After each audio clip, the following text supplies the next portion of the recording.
నమస్తే ఆంధ్రప్రదేశ్. మీకు ఒక చిన్న విషయం మీ దృష్టి తీసుకురావాలని చూస్తున్నాను. ఇప్పుడు చంద్రబాబు నాయుడు గారిని చూస్తే ఒక 2 రోజుల క్రితం ఆయన స్ట్రిక్ట్ మెసేజ్ ఇచ్చినాడు. ఎవరికి? నాయకులకి, అధికారులకి. 1995 సిబిఐని చూస్తారు 4.0 అని చెప్పేసి.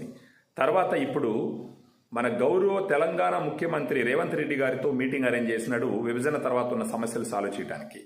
ఈయన ఇలా చేస్తూ ఉంటే పవన్ కళ్యాణ్ గారు 100% కాబోయే 5 సంవత్సరాల్లో ప్రతి ఇంటికి రక్షిత మంచినీటి సరఫరా చేసి నేను ఎలాగైతే 21 సీట్లలో 100% స్ట్రైక్ రేట్ సాధించినానో అదేవిధంగా దీన్ని కూడా సాధించాలని కోరుకుంటున్నాను, దానికోసం పనిచేస్తానని చెప్పి ప్రామిస్ చేసినాడు.